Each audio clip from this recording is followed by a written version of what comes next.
Bobby Fischer wrote an article called The 10 Greatest Masters in History. It was 1964. May I read just a little bit of Yes, sure. Yeah. And he talks about Reshevsky. He says, for a period, this is Bobby writing, for a period of 10 years between 1946 and 1956, Reshevsky was probably the best chess player in the world. Bobby writing. I feel sure that he had played a match with Botvinnik during that, had he played a match with Botvinnik during that time, he would have won and been world champion. Some, with relatives and friends in America, encourage them to come on over, because America would, love to see you. And they were right. America went absolutely wild. Reshevsky, I wouldn't call him a friend, but we always had good relations. About Reshevsky, again, I don't know if I met him when I came to America. I knew about him, of course. He was, as far as I know, he was quite normal, quite perfect player, gentleman in his relations. I heard rumors, which were more like, maybe a little bit, probably strongly exaggerated. And he was playing various tricks, like for instance, he would offer draw in lost position, which I don't think is a trick, it's his right. And if he would done it very openly, it would be even counterproductive because his opponent would understand, he offered me a draw, he's smart to loss. So he played with me several times, at least twice. Once in America, once in Reykjavik in '86. He didn't offer me a draw, and if he offered, he wasn't lost at the time. Right. Yeah. So I think if he'd been a full-time pro, he would have been more clearly the world's best player. Whether he would have got the title that had more to do with World War II than anything else. But he had a reputation of being either aloof or very difficult to know. He and I were friends for a good many years, and once you got to know him, he was fine. He had a sense of humor. He mentioned, for example, he reacted. People would take shots at him every once in a while, but he had humorous anecdotes. He would like to ask you the question whether you knew why Rueben Fine never won the U.S. championship. Most people assume he won a U.S. championship. He never did. He won a U.S. Open. And so when people would say, no, why did Fine win a U.S. championship? And Sam would say, well, because I played in it. Well, I knew Reshevsky, and I go back a long way. I'm 89 years old, so it was really hard to get to know him. If you said good morning, he'd say good morning and like just move away. He didn't want any further conversation other than that. No, I think economic opportunity and a better life, just about everybody comes to America for. And when you consider, the devastation from World War I and the much better condition in America, it's a good decision. There's no question that he was at that time, in the 50s, throughout even the 30s, 40s, 50s, considered to be one of the great players in the world, one of the strongest players in the world. And Rubinstein, and when Reshevsky met Rubinstein in Poland, Rubinstein predicted that he would become world champion. One of the things and this is not perhaps original on my part, but one of the things that I was always amazed is that he was not booked up. It was rumored that, and I can't attest to this, but it was rumored that he had a poor memory actually for chess moves and get ready. If you asked him, the time that you played Botvinnik or something, and that he wouldn't be able to remember the game even, 5 years later, unlike almost any other grandmaster or even any master or expert would, that he didn't have the sharpest memory. in terms of remembering those things, and nor did he study.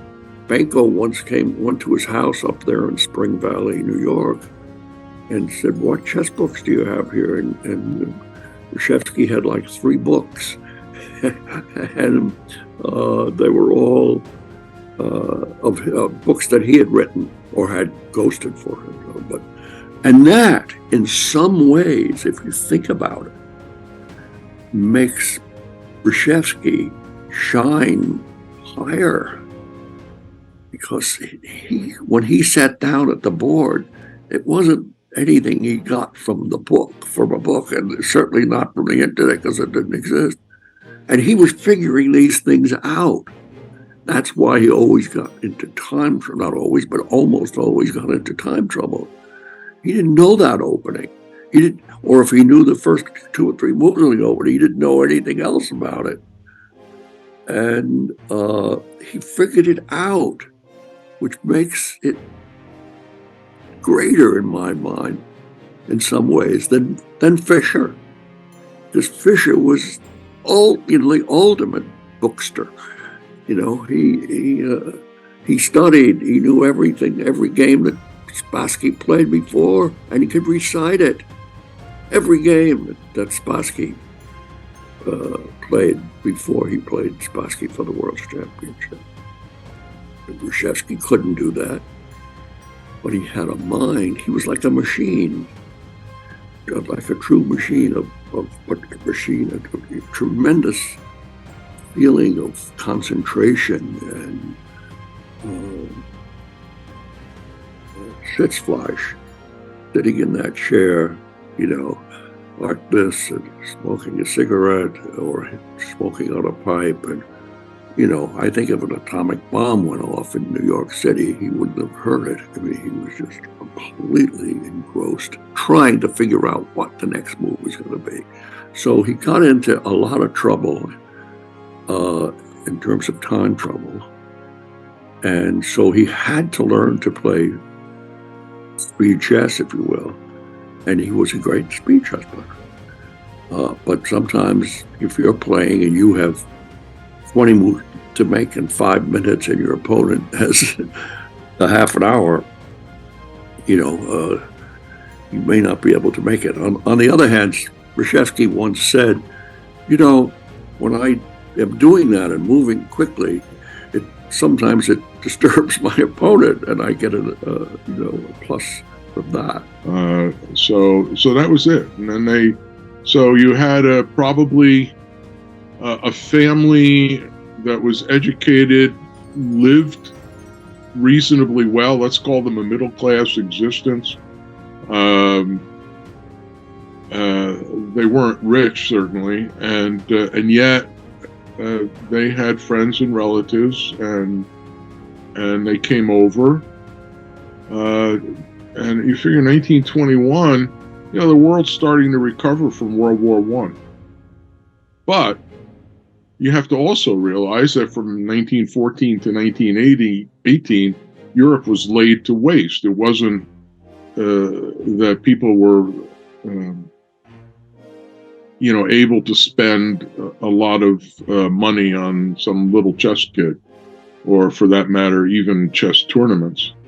And America, on the other hand, was relatively untouched by the war, except for the loss of life, which was substantial, and from the flu epidemic during World War I. So, but in terms of your buildings are still there, your farm crops haven't been destroyed, and things along those lines.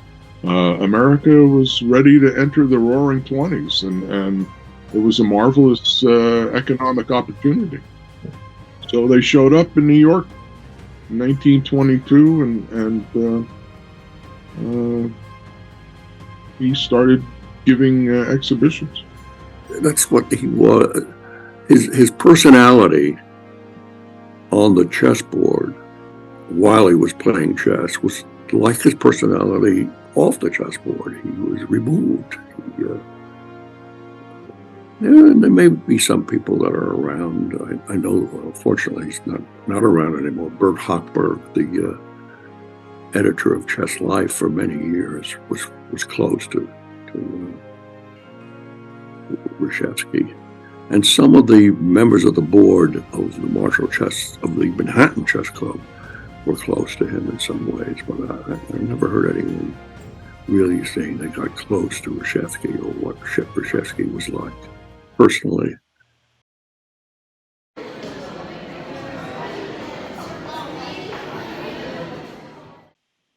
He was seen by, at exhibitions that he was at. He was seen by doctors, neurologists, orthopedics, whoever, lawyers, psychologists, whoever. I mean, all sorts of professional people showed up because they were fascinated by that. Well, I know that he was born in Poland in 1911, that he learned the game at the age of 4. Someone to really learn the game, as Reshevsky did at the age of 4, it was an accomplishment. And by the time he was 8, his father had taught him. And by the time he was 8, he was playing a pretty strong game and giving simultaneous exhibitions. And, a little bit like the life of Wolfgang Amadeus Mozart, where Leopold Mozart, his father, took him around Europe. Reshevsky's father took Reshevsky, Sammy, as he was known, all over, and actually he was proud of what his son was doing, but to make money. They were not very rich people. And when he finally came over to the United States, that's essentially how they lived. And he came over here and arrived on the steamship. I have American Chess Bulletin dates. I mean, American Chess Bulletin went crazy. They first mentioned him in 1920, and they had a Jacques Mises report about this 8-year-old that played 20 people in Berlin. And after 5 hours, they stopped the simul. He got a little kid, and he had won 6 already by then, and they adjudicated the rest. 9 were adjudicated as draws, and 1 lost. And Mises talked about Reshevsky's unruffled demeanor. He always seemed to have great presence, except apparently when he lost. He didn't take that well. Grandmaster Isaac Cashton, from the Chess Review, May 1933. What happened to the little boy wonder who beat everybody a few years ago? This is a question I've been asked frequently, even by people who know little or nothing about chess. They do not, as a rule, recall his name, but the memory is still vivid of the youngster of 9 who came from faraway Poland and electrified the chess world with his astounding feats in simultaneous and match play. Sensational press notices heralded his arrival in the States. The boy more than made good. So tiny that he could hardly be seen over the tabletops when he walked around the ring playing simultaneously, and unable to reach very far, so that his moves had to be made for him when he wished to advance into the enemy territory. It seemed incredible that he could outwit the veterans of the game who opposed him. Perhaps they were hypnotized by the sight of the serious, already adult-looking youngster, watching him more closely than their own games. The fact remained that almost invariably it was the boy who made the final move, quietly said checkmate, and passed on to the next victim. It was only when he lost that any sign of temperament would show. Then he would at times throw the pieces together, and like as not burst into tears. This could hardly be counted against him, and he was all the more appealing in these tempers. And his name? Samuel Reshevsky. So he arrived on the Olympic steamship on November 3rd in 1920.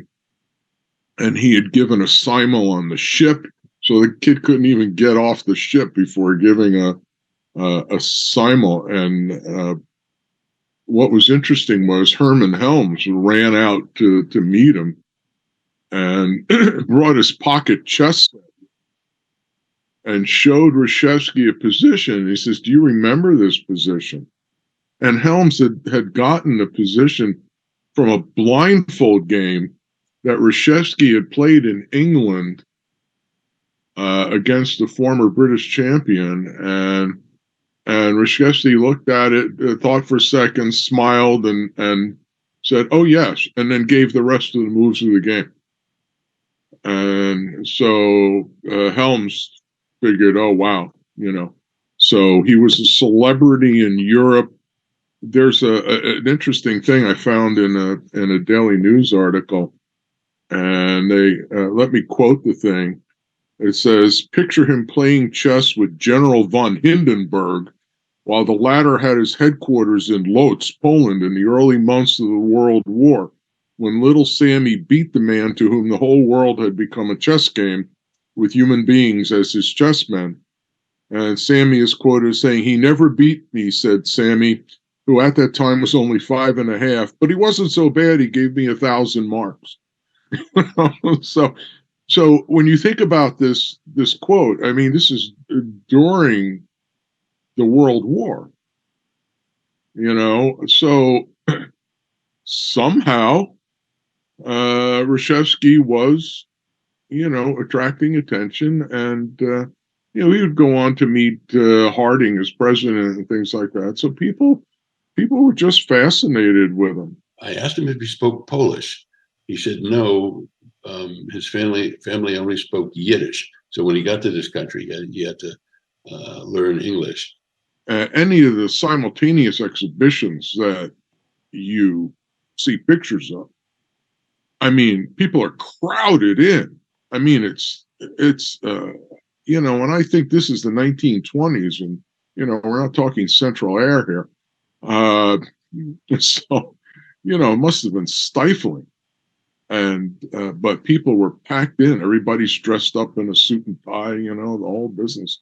It's really there was tremendous enthusiasm, and he gave exhibitions all over the place. Sometimes until 11 o'clock at night or midnight, and then they would stop.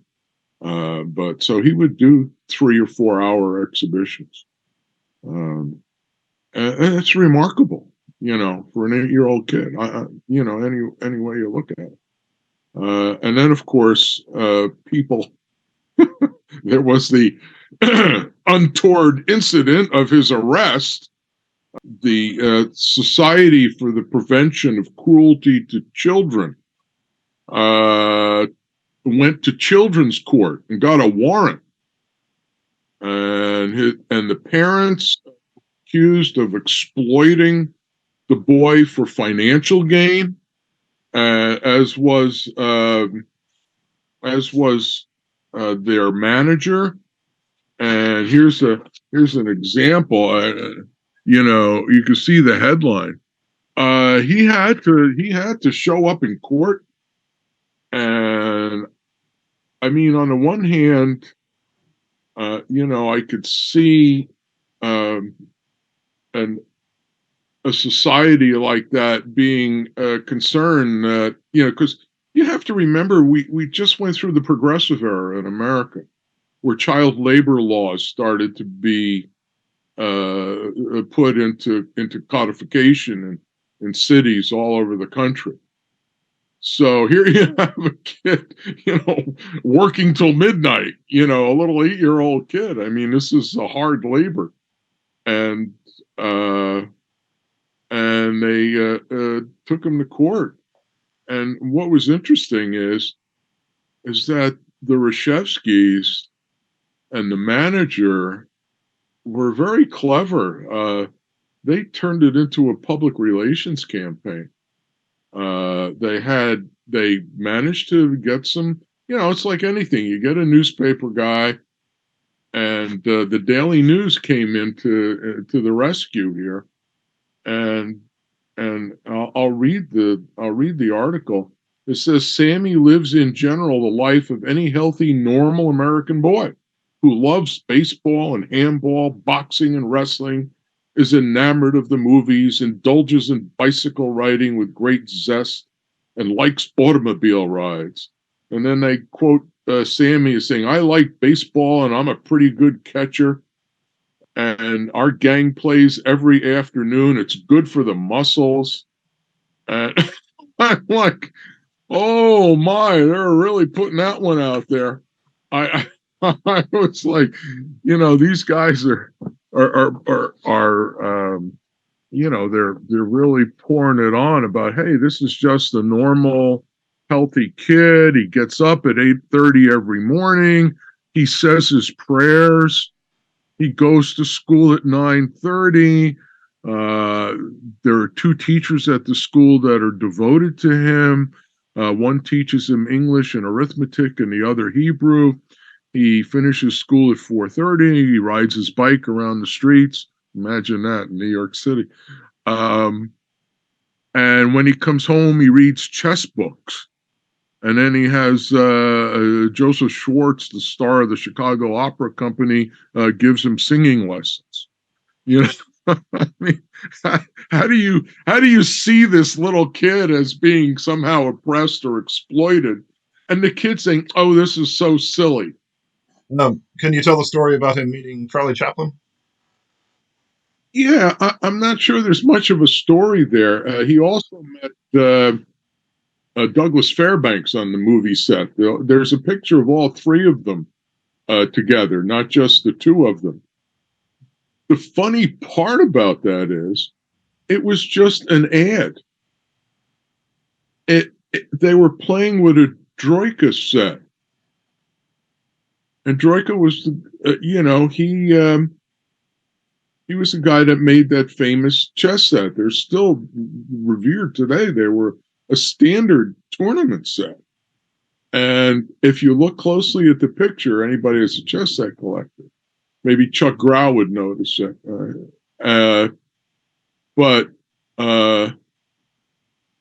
Yeah, it's that set. So, he had Sammy. Chaplin didn't know how to play chess. They were just posing. There was a lot of posing back then. And you see that in the chess reviews back then in the 40s when Hollywood was going gaga over chess, with the Hollywood tournament in 45. And you see a lot of the actresses playing, or you see Bogart playing, and he was a decent amateur. But there's Lauren Bacall just transfixed in the position. I don't even know if she could play. But there were, what was it, Mindy Mayfair or somebody like that could actually play chess. There were a couple of them that played. But there was a lot of posing. You get the feeling that Carmen Miranda is showing up in the photo review and chess review. She's just there for the publicity. And they did a lot of that. Horowitz used to play that stuff up.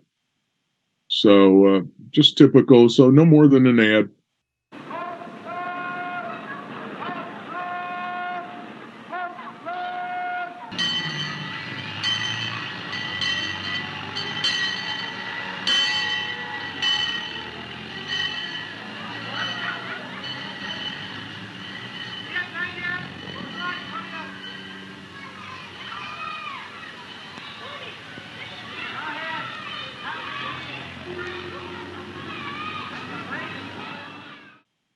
I thought it was interesting, by the way, that Reshevsky in the interview said, I have a lot of chess books, and I have them in German and French and English.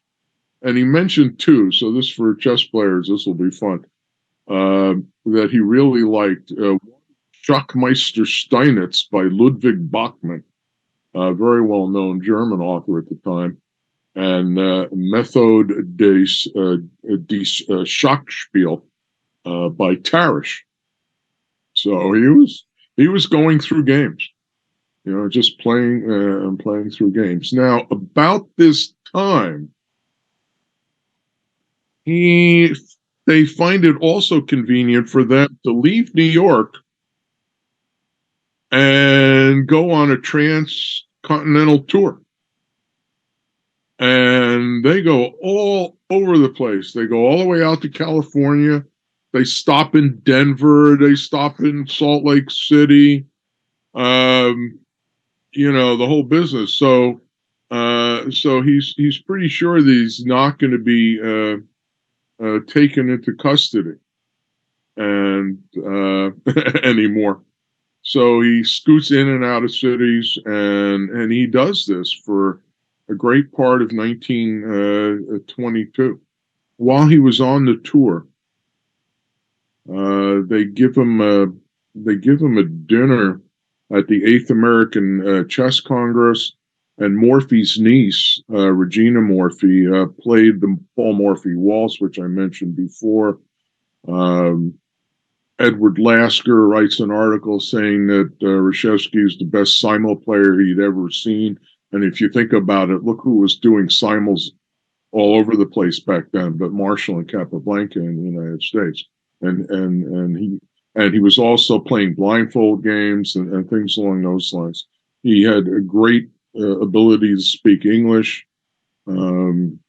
He made headlines by just destroying West Point in a simul with a 19-2 record. So, he went everywhere. It was remarkable. If you think about it, this wasn't flying.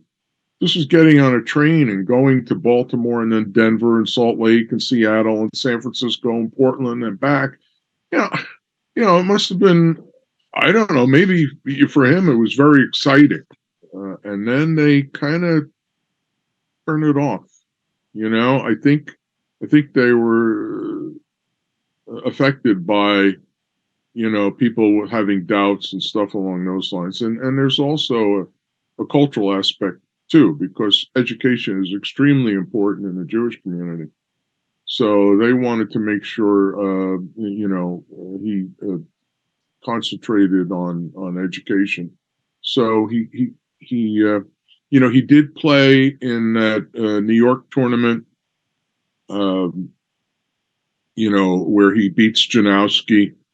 Edward Lasker wins it, but it's just a few games. It was like 5 games, and nothing, too terrible in terms of being hard or anything like that. He was studying at a yeshiva and studying the Talmud and studying Hebrew, New Hebrew, but not so much the other general subjects, reading, writing, arithmetic. And a billionaire who I'm sure you've heard of, Julius Rosenwald, who was the owner of Sears Roebuck, or one of the owners of Sears, but not the only, and a great philanthropist who gave a lot of money to try to eradicate anti-Semitism and also to eradicate anti-blacks, people who were against African Americans. And Rosenwald learned about the case, and so he said if Sammy would finish his education, or actually almost start his education in grammar school, high school, and college, that he would support him so that he wouldn't have to just rely on his chess earnings. So he donated $5,000 a year, which in that time, in the 1930s, $5,000 was a pretty great deal of money. And Roosevelt also backed some tournaments. You probably have heard of them, Jewish Roosevelt tournaments, which just Reshevsky played in, by the way.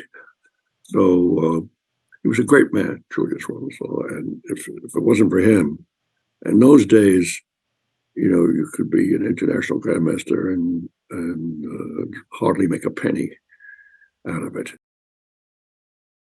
I think he didn't reach his potential, and I think because he had to work and support his family as a CPA, and I think that times have changed. But these questions, could Muhammad Ali beat Jack Dempsey? They're very difficult. And Kasparov got annoyed, but I asked him once if what would have happened if he had played Fischer, and he said, "Hey, I can't answer that question.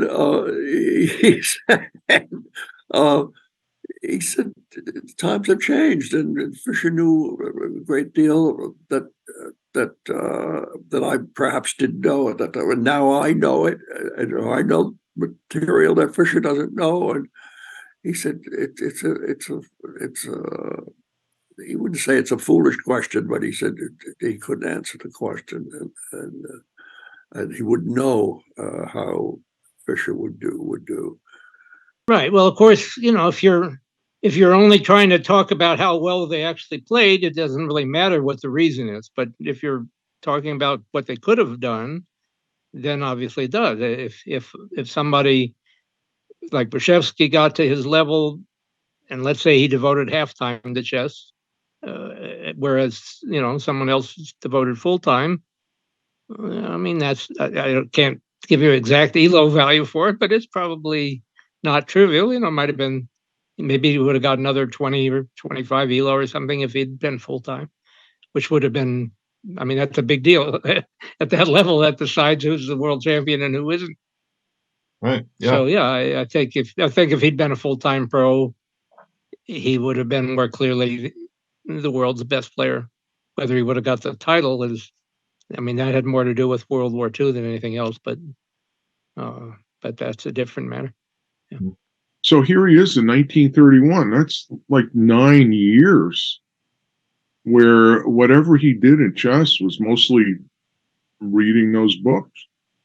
How do you become a world champion by giving up, 9 years of chess education? We look at what prodigies today, we see prodigies at age 5 today, and then they get chess coaches and trainers and chess psychologists and everything else. And, so it's a big deal. So he's 20, he's like a sophomore in college, and he's just starting to play again. So his entire youthful, the youthful training period that's supposed to, bring these prodigies into full flower is not there. He was wunderkind, as you mentioned yourself. As a child, he was giving simuls, making money for his family. Then he learned profession. He became a bookkeeper. Later, he still came back to chess because in chess he really excelled and so on. Accompanied by his parents, a manager, and a full retinue of devoted followers, he toured the length and breadth of the States for almost a year. Everywhere, the problem was to find a hall large enough for his displays. It was by no means only chess players who attended. Curiosity brought a great many.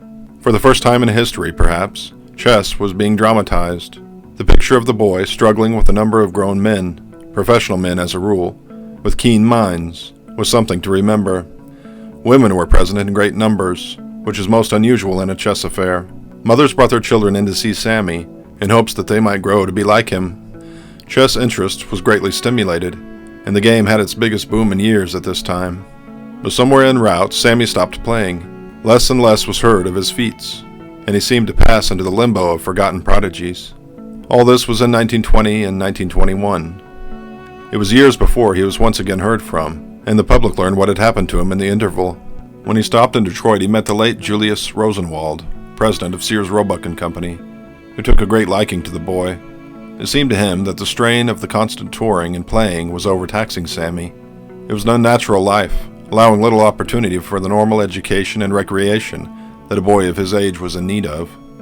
It took some convincing to induce the Reshevskys to settle down, and the boy, too, probably missed the excitement of the hectic days, the grand receptions, the presentations to the president, to Congress, and to many of the most distinguished men in every field. But they had their share of glory, and soon began to live the humdrum career of good citizens, and found it had enough joys and interests.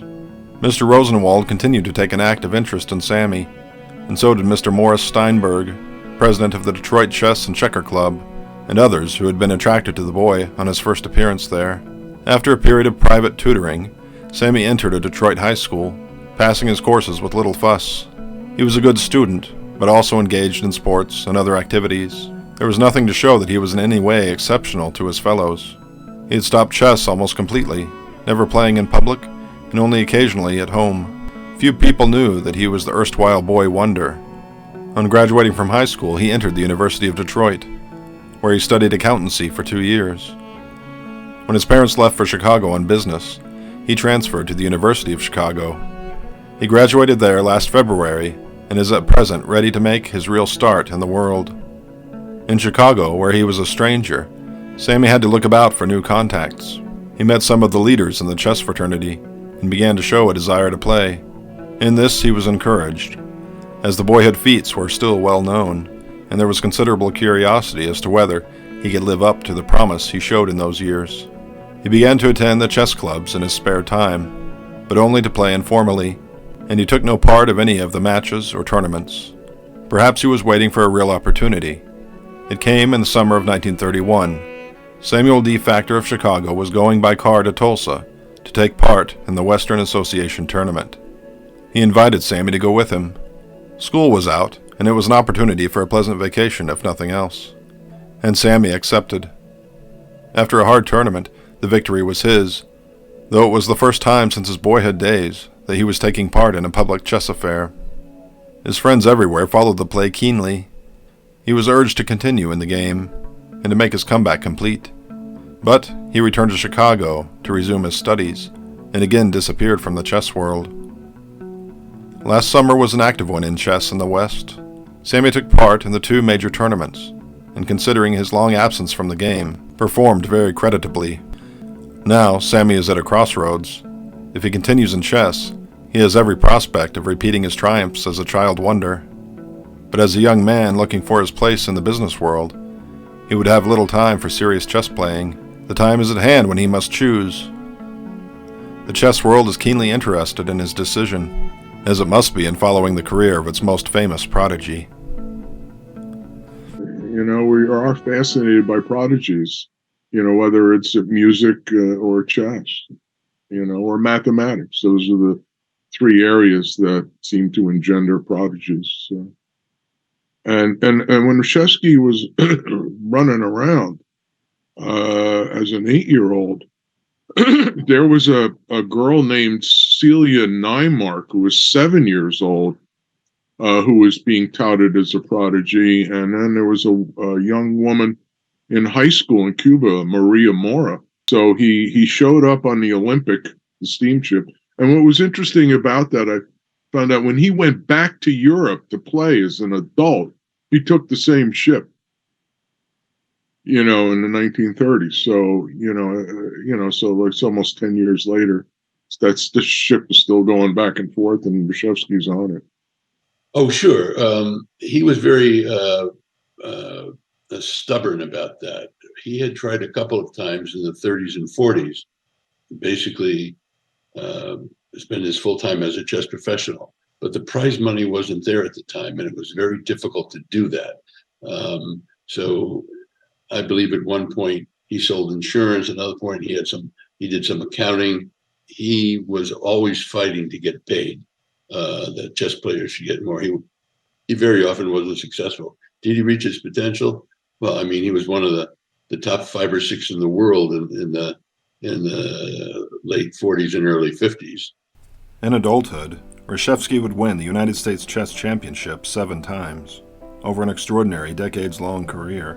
He was in the mix for the nation's top prize for over 30 years. But it is possible that Reshevsky's prodigious run of U.S. championship victories could have begun prior to 1936, if he'd had the opportunity. The trouble for players of the day like Reshevsky, Isaac Kashdan, and Rueben Fine is that Frank Marshall relished being the U.S. champion, and was not taking applications for challenges to his crown. According to Grandmaster Andy Soltis's book on the U.S. Championship, after Harry Nelson Pillsbury died in 1906 in his mid-30s, America's chessic hopes shone directly on the young Frank Marshall. Marshall was likely displeased when future world champion Jose Raul Capablanca hopped into that spotlight with him, having decided to move to New York from Cuba to study at Columbia University. Marshall and Capablanca were on a collision course, and their inevitable match was held in 1909. After Capablanca trounced Marshall in the match, Marshall argued that Capablanca could not be the U.S. champion because he lacked U.S. citizenship. Soltis writes that many argued that this claim was a bit thin, considering that Capablanca was from Cuba, a U.S. territory, and he had lived in New York for 3 years with plans to pursue full citizenship as soon as he was allowed to. Capablanca summed up his claim to America's chess throne by saying, quote, "I am the undisputed champion of Cuba, and last spring I beat Marshall by the score of 8-1. Mr. Marshall has the greatest reputation and best score in tournaments of any living chess player in the USA, and is therefore considered everywhere as the strongest representative of the United States. Therefore, I consider myself the champion of America." A lawyer named Walter Penn Shipley was assigned with the task of determining whether Marshall or Capablanca was the U.S. champion. His decision? Neither one. That honor had reverted back to Jackson W. Showalter of Kentucky upon Pillsbury's death. Tickled pink by the verdict, Marshall boarded a train and soon challenged Showalter. Showalter endured the 7-2 drubbing in his match against Marshall before relinquishing the long unchallenged title to the younger man. Shipley, that lawyer who had ruled in the question of whether Capablanca or Marshall was U.S. champion, had further determined that Capablanca was not eligible to be the U.S. champion until after he had secured his U.S. citizenship. Feeling cheated, Jose Raul Capablanca decided not to become a U.S. citizen. He did, however, decide to become the world chess champion about a decade later in 1921. It is often repeated on the internet that Frank Marshall had no hard feelings toward Capablanca, and that Marshall even argued on Capablanca's behalf to get him into the powerhouse San Sebastian tournament in 1911. I was unable to find any reliable source to support this, and in a chess-based article, Andre Schultz writes that it was in fact Manuel Marquez Sterling who was responsible for getting Capablanca into that tournament, which he won. He references Capablanca biographer Miguel Sanchez, who discovered this information.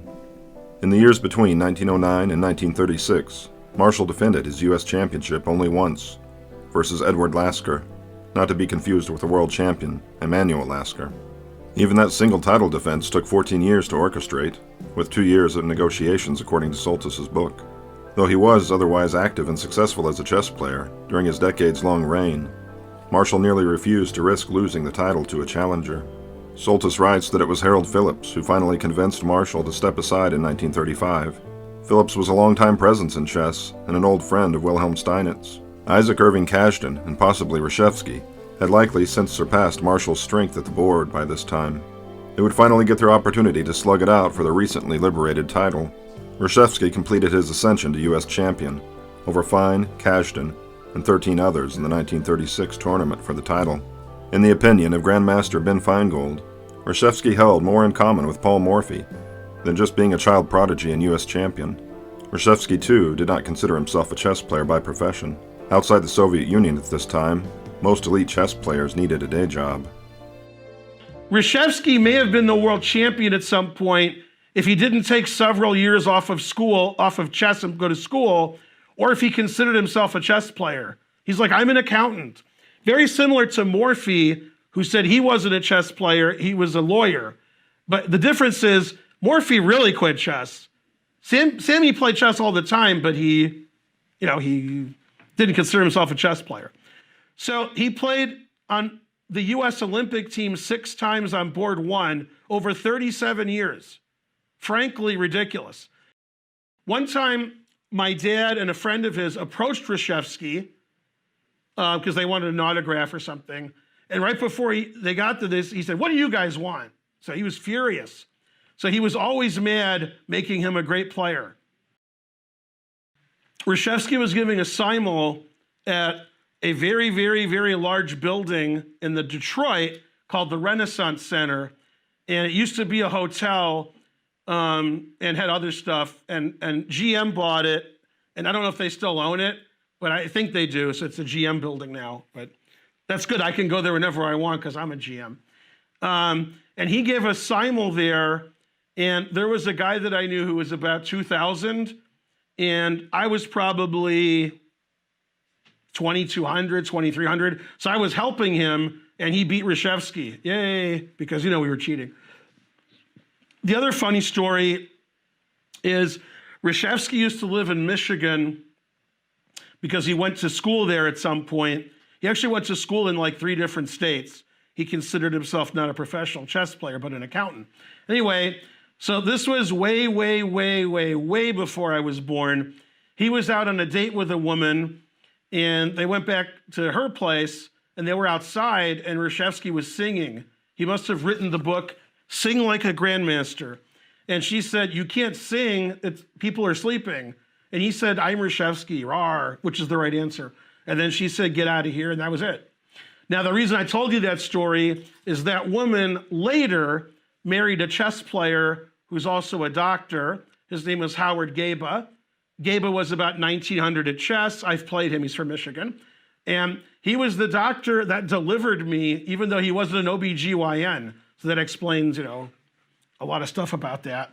And there's a big tournament every year in Detroit called the Motor City Open, and it's always during Thanksgiving weekend. And Howard Gaba, the guy who delivered me, who married the woman who went on one date with Reshevsky, he started it. He was the organizer, sponsor, director. I'll tell you, I was involved in the New York chess scene from the time I was 13. And I was a member on and off at the Marshall Chess Club. I started my own chess club in Brooklyn and so forth. And I saw everybody in chess at various events, and I hardly ever saw Reshevsky. Reshevsky only came to the chess clubs when he was going to play. He didn't, there were events, there might be parties, there might be lectures and so forth and so on at the Manhattan Chess Club or the Marshall Chess Club. And I hardly ever saw Reshevsky except when he played.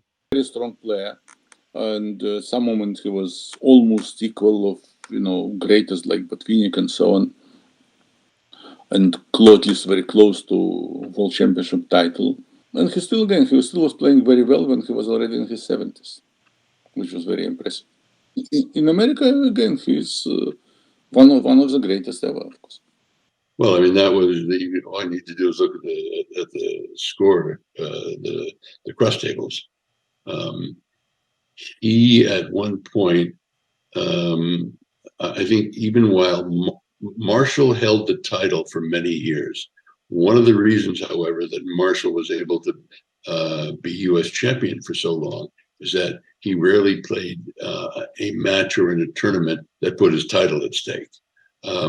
He finally, in 1936, decided not to play in the U.S. championship, and those championships, when Reshevsky played, were just dominated by him. Right now, you have a lot of players who are very strong in this country and who are very close in terms of their strength. And that wasn't the case then. Rueben Fine was there in that time. Isaac Cashton. You had a bunch of other masters, but they weren't in Reshevsky's. They weren't as consistent as Reshevsky, and they weren't simply as strong as Reshevsky. It was as simple as that.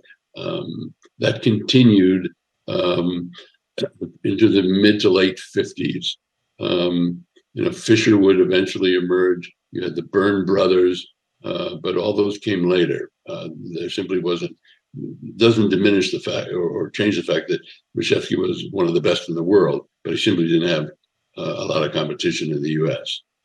I never saw it really, and I watched many of his games, and as an arbiter, and especially if it was the U.S. Championship or a very important game, it's your job to keep an eye on things. I don't think arbiters or directors are doing so much of that anymore.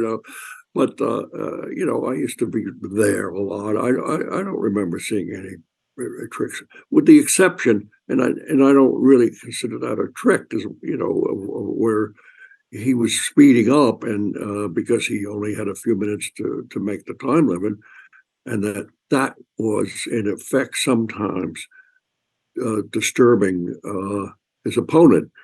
He would go quickly like that, and it hit the clock. But I wouldn't be anything that I would have stopped him from doing, and accused him of poor sportsmanship or anything like that. No, I have no experience with that. No. There's a story about him in Najdorf, which is probably true. That he was playing Najdorf, and he was in time pressure. Sammy was in time pressure. Najdorf was not. And Sammy could make a move a knight. His knight was on c3. He could move knight to d1, protecting pawn on b2. Or he could move knight to e2. In this case, the queen could have taken the pawn on b2. So Reshevsky make a move, and he moved knight to e2, and then he pretended he blundered, and he already took his hand off of the piece. And then he pretended that he tried to move piece back, or touch the. And of course he could not do it. First of all, it's illegal, and he was not known for anything illegal. Second, the game was watched closely by spectators, so they would confirm that his hand was already off the piece. But Najdorf instinctively, and he had time, could have thought, Najdorf instinctively grabbed the pawn. Not only Reshevsky changed his mind, so to speak, changed the move. And after that, Reshevsky moved knight, I don't remember, either back to c3 or to d4. The queen was cornered and lost, and Reshevsky won the game. I heard the story from Najdorf, who laughed at the story, kind of. He and Najdorf were considered the best in the West, and they played 2 matches in the early 50s. Najdorf and Reshevsky, both won by Reshevsky, and he was considered sort of the world champion of the Western world. Other than that, Botvinnik was just too strong. Botvinnik was able to spend all of his time studying, analyzing, playing training matches, etc. Sam couldn't do that. He had a wife and 3 children, so that there was no state that was out there providing him with income so he could just study chess.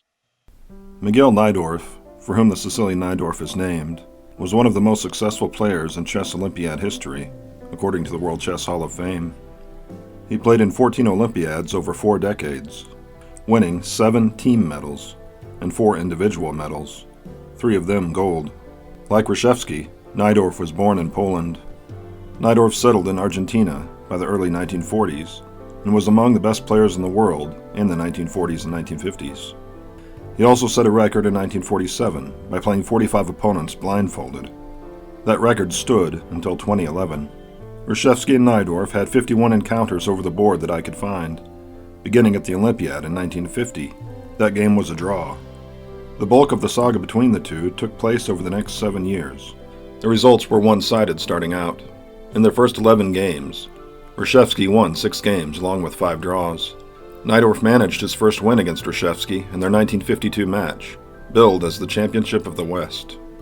The first 8 games of that 1952 match were played in New York, and Reshevsky earned a 7-1 lead with the home field advantage. The move to Mexico City for the next 5 games broke Reshevsky's momentum, and Najdorf saved himself from a humiliating winless match with 3 victories. Reshevsky found his stride again during the final games in San Salvador to win 2 more. Though Najdorf won the final game, he lost the 18-game match to Reshevsky 11-7. They took a break from one another for a couple of months before meeting in the finals of the Helsinki Olympiad. Reshevsky got white and won. Just short of a year later, they reunited in Buenos Aires for a second Championship of the West match. In the first half of that 1953 match, the two were neck and neck, each finding 2 wins. It was only in the last third of the match that Reshevsky was able to pull ahead and win 9.5 to 8.5. In Dallas, 1957, Reshevsky finished 3 points ahead of Najdorf. This would be their final meeting in the 1950s that I could find a record of. It would be 6 years before they met again in Santa Monica. This time, Najdorf finally finished ahead of Reshevsky by half a point. Reshevsky won his 1968 Olympiad game against Najdorf before their rivalry entered a 3rd decade. In Buenos Aires, 1970, the two drew their game and tied in the tournament with 10.5 points each, as Fischer finished with 15. This final, dead-even encounter was a fitting end to their rivalry. By my scorecard, the career matchup between Reshevsky and Najdorf ended with 19 wins for Reshevsky versus Najdorf's 10, along with 22 draws. He would like to ask you the question whether you knew why Rueben Fine never won the U.S. Championship. Most people assume he won a U.S. Championship. He never did. He won a U.S. Open. And so when people would say, no, why did Fine win a U.S. Championship? And Sam would say, well, because I played in it. Well, there was a rivalry, yes. What Ruben found difficult is he could never win the United States Chess Championship if Reshevsky was playing in it. And, he would always come in second. And yet in other tournaments, he would always come first and Reshevsky would come second. And they played some speed chess. I don't know where they played it. These two were not personal friends. Fine, of course, was U.S. Grandmaster. He had been invited to the match tournament of 1948. There should have been 6 players there if everyone accepted, but he declined to play. This was an interesting decision because it was his first real shot to play directly for the world championship. But he declined, citing professional duties. He was a psychologist, I guess, or a psychiatrist. And as I said, the story that Reshevsky told about Fine never winning the U.S. championship, he did not hesitate to tell that when Fine's name came up in the conversation. So they had very little contact with each other. They occasionally played in the same tournament. But I looked at ChessBase to see how many games Reshevsky had on ChessBase. And he had 1,500. And I think a lot of that was due to a lot of U.S. Chess Federation tournaments he played in, which is not necessarily international strength either. But Smyslov, he had 2,500, Botvinnik 2,400. So all these guys had 1,000 more games. And back then, the tournaments weren't as frequent as they are today. So 1,000 games is a lot more games. And so, you have to, Bronstein was at 2,400, Alekhine 2,300. And the only person worse off than Reshevsky's seen of that elite category was Fine, who only has 568 games. So, we kind of wonder what a Reshevsky or Fine would have done today, with a completely different environment. That's the historic perspective that we have to look at in all this. And then in the 30s, he and Fine start winning everything in sight, taking turns, so to speak. Yes, they had rivalries, true. They wasn't very they didn't attack each other, but they didn't like each other too much. I observed it myself and this probably would be another question, but Michael Botvinnik was here in fall 83, and Chess Life interviewed him and wanted to make a picture of 3 old rivals, Botvinnik, Fine, and Reshevsky. And you can look for Chess Life. It was somewhere early 1984 Chess Life. They have this in catalog. 1984, it's on the cover. There is Botvinnik, Fine, and Reshevsky. And inside the same magazine, there is picture with me, Botvinnik, Reshevsky, and several other people, Pandolfini. Because the picture of 3 was made in Fine's office, where they all shook hands, kind of old rivals, but they obviously had amicable relations at the time. Yeah, no, I only met Ruben Fine one time at some chess party and he was already quite elderly, so I can't really say I knew him much. But they also did not get along. They were always in contention for U.S. championship and for who would be top board on the Olympic team and invitations to events and so forth. So it's very difficult to even say which one was actually the better chess player, because they were both incredibly great. Fine also had a claim to being a world best at some point, and Jeff Sonas's list, the Chess Metrics, has, I think he has Reshevsky being world number one more than Fine, but still they were both world number one. In my own study that we were talking about earlier, I have Fine as having been the world's best player at one point, and I don't have the same thing for Reshevsky, but that's mainly because their peak was not at the same time, even though they were the same age. But Fine was more of an early peak player, and Reshevsky was more of a late peak player. So by the time Reshevsky peaked, other players were better. The level had risen. So he didn't read much, unlike Rueben Fine. I remember Rueben Fine, wherever I saw him, he used to sometimes come to the parks to play when he was writing things like basic chess endings and modern chess openings and so forth, basic chess openings, practical chess openings, I should say. He was always walking with two armfuls, which is before the internet, there's two armfuls of books. He was constantly studying. Fine, and he was completely the opposite of Reshevsky. Again, I don't think it makes sense to kind of list. He certainly is a great player.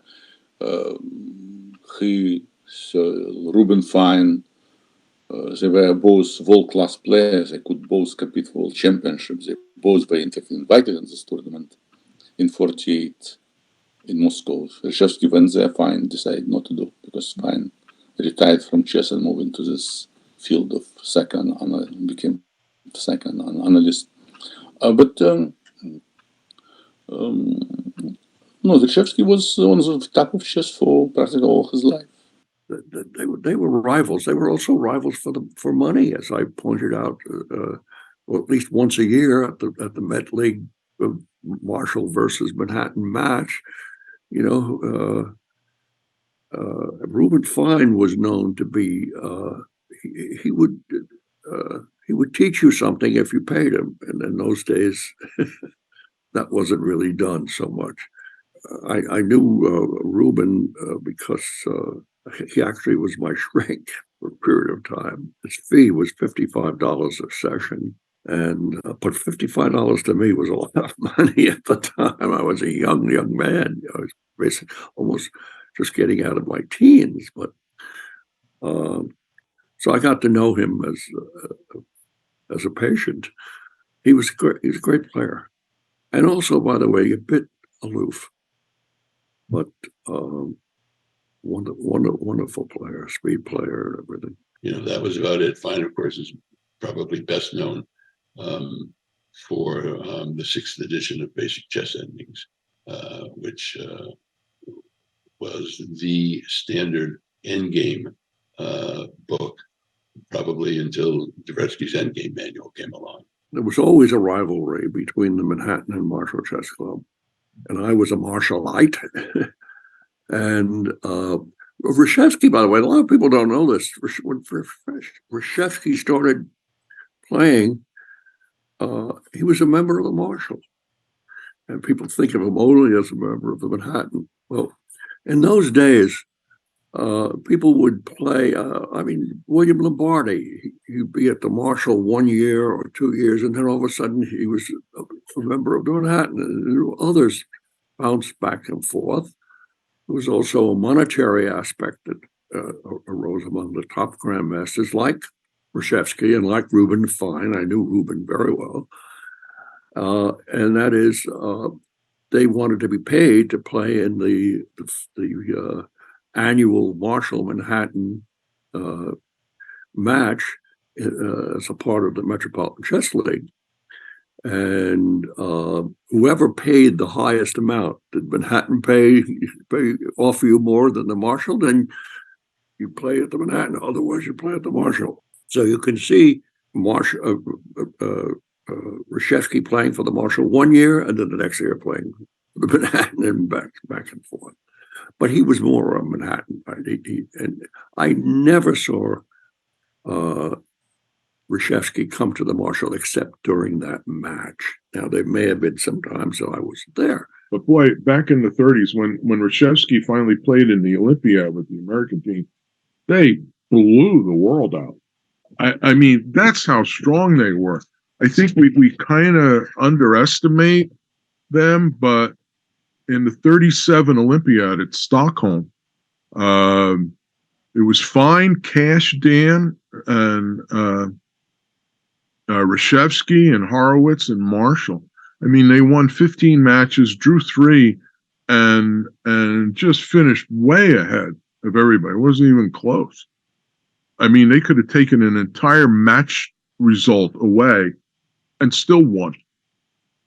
You know, I mean, it's just remarkable. That 30s group, that Olympiad group,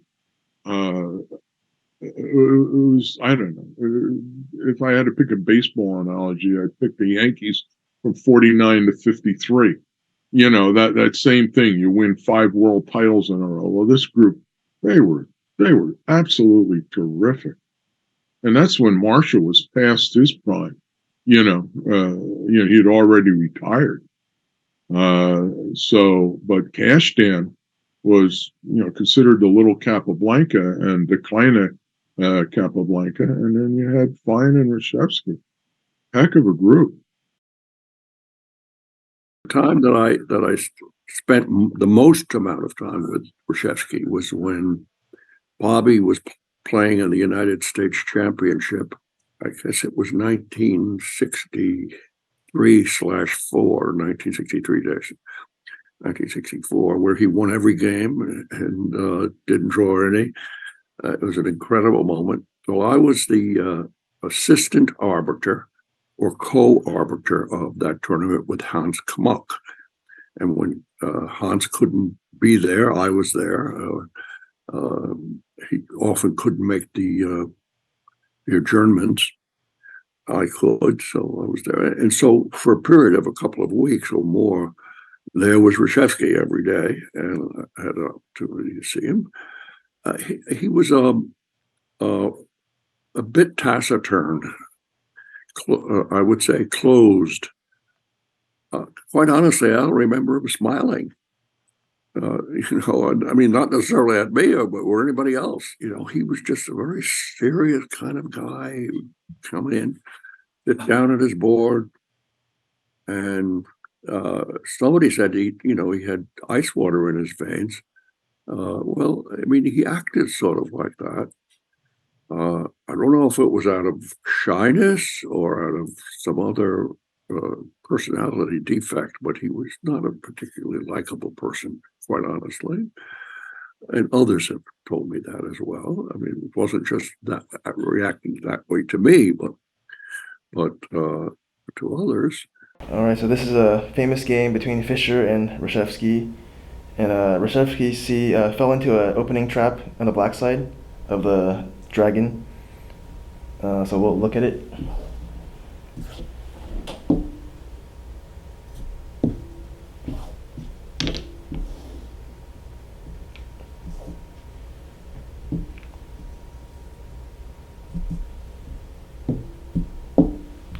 So this is one way to play against the accelerated dragon, but Reshevsky played knight a5, which makes sense that you want to go for the bishop pair. And if white just plays passively, you can grab the bishop and then consolidate with the bishop pair to play on. And it's very important to know that this bishop is a key attacker in the black king. So if this bishop is taken by the knight, any future plan of castling queenside and then pushing the pawns won't be as effective because the bishop is gone. The knight played a key role in covering the e5 square. So as soon as this knight goes away, white can play e5. So if black tries for this in-between move, if white captures this way, knight e8, and black may have good counterplay because his pawn's a bit overextended. So maybe white will guard the pawn, and then d6, chipping away at the center. And because black has the bishop pair, when things eventually open up in the center, these bishops will be favored. And temporarily, this knight is in a bad place on e8. But for instance, if it takes here, the knight can re-enter the game, going to one of these squares. And now the activity of these bishops will be stronger. So even though white's center looks pretty impressive, it's not able to be held on for long. That may have been what Reshevsky had in mind, but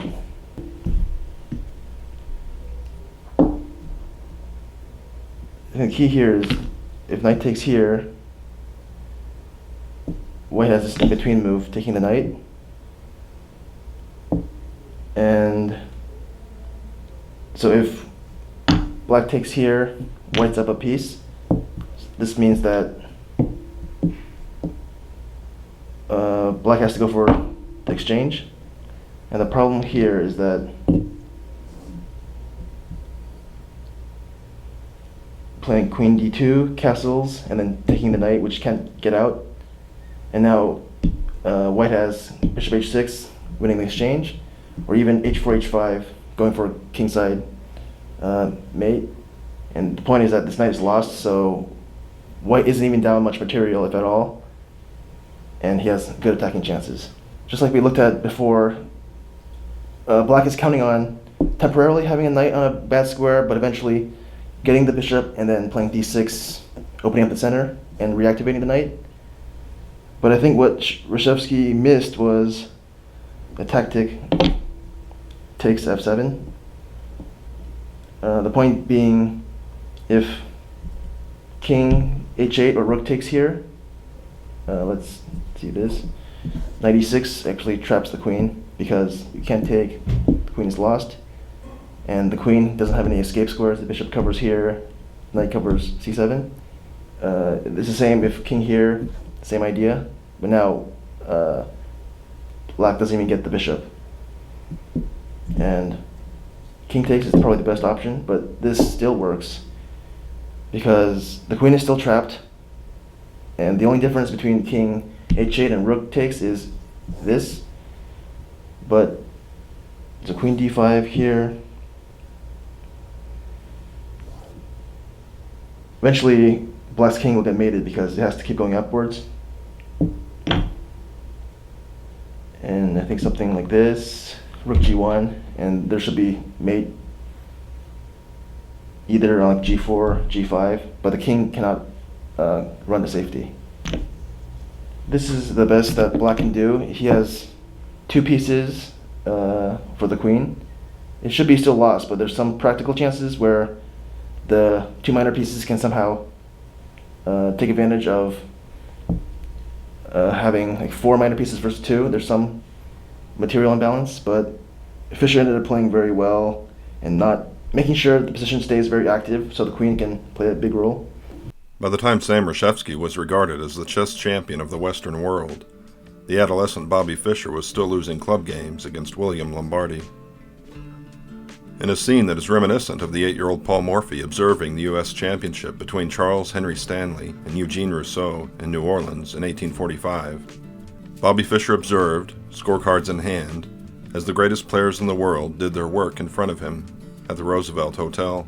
Fischer was 10, and most of those greatest players in the world were on the visiting Soviet Union team. The Soviets came to New York to face the U.S. team in June 1954. Ultimately, the U.S. team lost 20-12. The Soviet team included Smyslov, Karez, Bronstein, Petrosian, Taimanov, Geller, Kotov, and Overbach. The American team had one Grandmaster, Sam Reshevsky. Reshevsky himself wrote an article ahead of the match for the New York Times. In it, he wrote, quote, "The Russian chess team, possibly the greatest collection of chess talent in the history of the game, is scheduled to play the American team in New York this week. Although our players are first-rate by all chess standards, the Russians are favored to win." End quote. He went on to explain just how they became so good, with help from their government, beginning in the 1930s.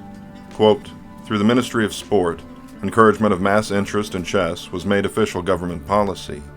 The best players were sent on lecture and exhibition tours and taught chess classes.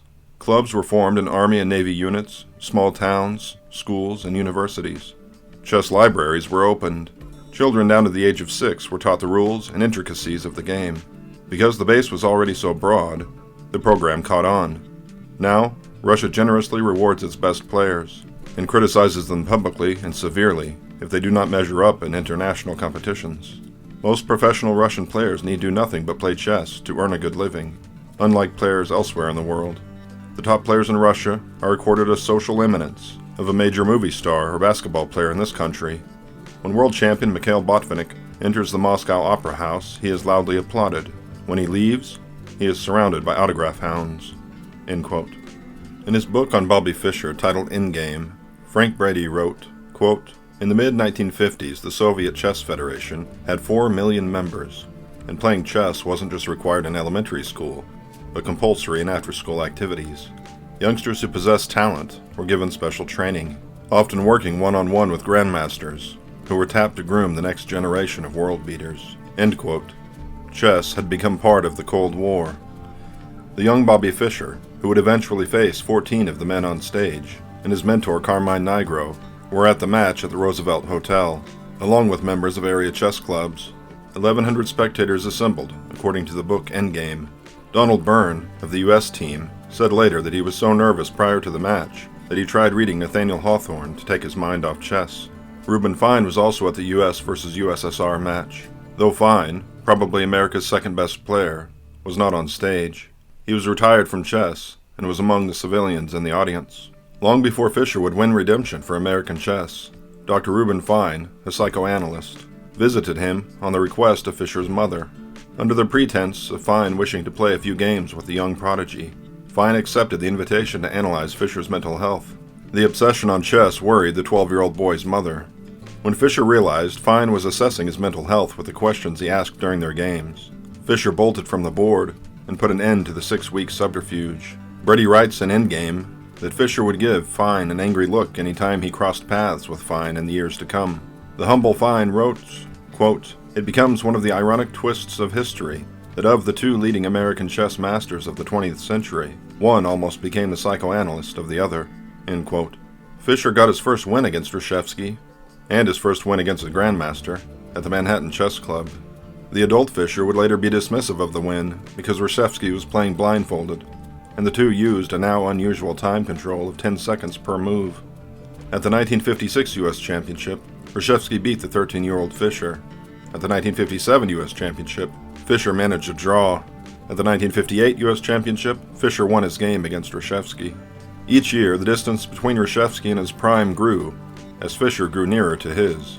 According to the ChessBase database, they had 3 draws in 1959 and 1960, while Fischer was the reigning United States chess champion. After Fischer's 4th U.S. Championship win, an article in Chess Life hailed him as, quote, "without a doubt the greatest player that this country has ever produced," end quote. As Paul Morphy cleared his throat from within his tomb in New Orleans, Reshevsky's supporters protested the claim less politely. Fischer's accomplishments to that point, and his potential for even more profound accomplishments to come, was undeniable. His resume was enormously more robust than it had been when he beat the blindfolded Reshevsky years before.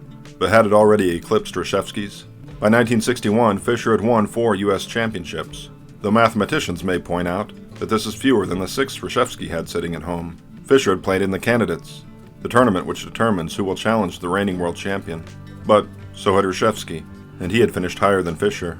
Reshevsky had won against world champion Botvinnik, and Fischer was soon to have a win against Botvinnik slip away into a heartbreaking draw, though Botvinnik did have a team of Soviet grandmasters deeply analyzing the adjourned game, while Fischer was deeply sleeping. Fischer had surpassed Reshevsky by at least one measure. He had managed these accomplishments before turning 18, during the age when Reshevsky had mostly taken a hiatus from chess. Even so, to call the teenager the greatest chess player America had yet produced was, at the very least, disrespectful of Reshevsky. Reshevsky and Fischer engaged in what is likely the best of the imperfect tests between greats of different decades. Their match may remind sports fans of Joe Louis's fight with Rocky Marciano, one legend past his prime, facing another, yet to reach his. Bobby Fischer turned 18 the year of the match, and Sam Reshevsky turned 50. According to Stephen W. Gordon's book on Reshevsky, the match took place from July 16th to August 10th, 1961, in both New York and Los Angeles. Reshevsky won the first game and Fischer the second, then 2 draws before Fischer won again, then a draw, and another Reshevsky win. In Brady's endgame, he wrote that the two were meant to play a 16-game match. Each was given $1,000 before the match, with an additional $6,000 up for grabs, 65% to the winner. Reshevsky, whom top grandmasters predicted to win, found himself pacing at the Beverly Hilton Hotel during the 12th round as the absent Bobby Fischer's clock ticked down. Fischer had been aggravated by changes to start times. Reshevsky, an Orthodox Jew, refused to play the 12th round on a Saturday before sundown. He had done so before and blamed the transgression for causing his father's death. Now, he refused. Organizers realized that starting a game that was sure to last for hours after sundown was impractical. It was therefore moved to Sunday afternoon. Fischer's aggravation grew to anger when a sponsor of the event requested that the start time be changed again so that she could go to watch her husband, a cellist, perform. He protested the new 11 a.m. start as being too early. Fischer forfeited the game. He agreed to continue in New York on the condition that the forfeit would not count as a loss. Reshevsky paced alone once again for the 13th round. He would not be the last Grandmaster to wait, as Fischer's seat at the board remained vacant. Nor would this match be the last time Fischer would demand that his absence from the scheduled game not count as a loss. After the no-show, Sam Reshevsky was declared the winner of his match against Bobby Fischer. Because of Fischer's habit of sleeping in and a rich lady's social calendar, the Great American Chess match ended at 5.5 to 5.5 of the games played, or 7.5 to 5.5 favoring Reshevsky when counting the forfeits. Fischer sued the American Chess Foundation and Sam Reshevsky. He wanted the courts to demand the match resume, presumably without the two forfeits. He also wanted Reshevsky to be banned from chess tournaments until this happened. The case was eventually dropped. The two faced each other in tournaments about once a year in the years that followed. Fischer beat Reshevsky at the 1962 and 1963 U.S. Championships. Reshevsky beat Fischer in 1965 and drew in 1966. However, Reshevsky was by then in his mid-50s, and Fischer was nearing the height of his power at the board. Fischer's ascension and Reshevsky's decline led to occasional draws, but more often Fischer wins in the handful of meetings which remained for the two. Reshevsky went on playing for decades after Fischer's disappearance from the game, as he had played for decades before Fischer burst into elite-level chess. It is Fischer, though, who permeates nearly every facet of chess. I'm sure the entire world knows the name Bobby Fischer by now. Even today, chess clubs exist because of the Fischer boom in the 1970s, which triggered enormous interest in the game. In those clubs that have existed for half a century because of Fischer, he's still on people's minds. Whether it's his explosive ascension and absolute dominance of chess, his fistfight with Paul Benko, his Bisguyer play peacemaker, Lehman diagnosing his mental illness, or his anti-Semitism, it doesn't take long for Fischer's name to be mentioned when a chessboard is set up. Every champion who followed was compared to Fischer, and curious parallels can even be found between him and his American predecessor, Paul Morphy. Books and films borrow aspects of his story, like Searching for Bobby Fischer or The Queen's Gambit. Son creates like Fischer. He sees like him, inside. Internet contrarians struggle to formulate arguments diminishing the perception of Fischer's ability at the board, while the chess variation he created has become the focus of today's greatest players, even as they call it by any name other than its original. Fischer Random. Fischer and Reshevsky each ended their very different careers about a year apart. In the early 1990s, the elderly Reshevsky and the overweight Fischer each decided to play one more time, though not against each other. In Moscow, Reshevsky tied in his match against Smyslov, while Fischer won his rematch against Spassky in Yugoslavia. Palma de Mallorca, 1970, the interzonal that Fischer got special dispensation to play in. According to Sam, Fischer and Reshevsky arrived several days before some of the other participants, and they toured Palma. It's a beautiful city on the island of Palma, and got some interesting sights. And I specifically asked him, look, Fischer had a reputation of being eventually a raving anti-Semite. I said, did that, you're an Orthodox Jew, did that pose a problem? He said, not at all. It never came up. We just palled around the city. So interesting. The match with Fischer, the tie match in 61, it was only a tie match because of, Mrs. Piatigorsky's insistence on going to a musical event. Dear God, that's, I was like, so he was, even in 1961, he was Fischer's equal. There was, Fischer was, and Fischer respected Reshevsky. They might not always have gotten along, but a lot of that is I don't know. Some of it's pride or bitterness or whatever, because I know Reshevsky wouldn't play in the Olympiads if Fischer was playing, because they would put Fischer on first board, and Reshevsky wanted to be on first board. And finally, Reshevsky did play in 1970. He finally did play an Olympiad with Fischer on first board. But he skipped 60, 62, and 64 based on that single issue. So, chess grandmasters have egos. What are you going to do? He had a lot of respect for Fischer as a chess player. He didn't know why Fischer had basically evolved into the person that he did. There were clear signs of that while Sam and Fischer were both active. He just said, it was unfortunate when they were on a one-to-one basis. They got along. That in spite of the aborted 1961 match. Even as it was, he has a pretty good claim to having been the world's best player at some point. If you look on the rating list, are you familiar with Chess Metrics? Yeah. So I think they have Reshevsky as number one on like a dozen different rating lists at different times, partly during World War II and also later. Reshevsky, people forget, he faced and defeated in tournament play Alekhine and Lasker. And Reshevsky finally goes to Europe. What was it, 1935? And he goes to Margate. And the reason he got invited to Margate is because he won a tournament in the United States, ahead of Cashban and Dake and Fine. So finally Reshevsky was recognized as a grandmaster. So when he gets invited to Margate, he's being invited as a grandmaster, even though they don't have the titles yet. It's mostly, of course, by recognition. And then, of course, Reshevsky finishes ahead of Capablanca and beats Capablanca. So 1935 is this signal achievement.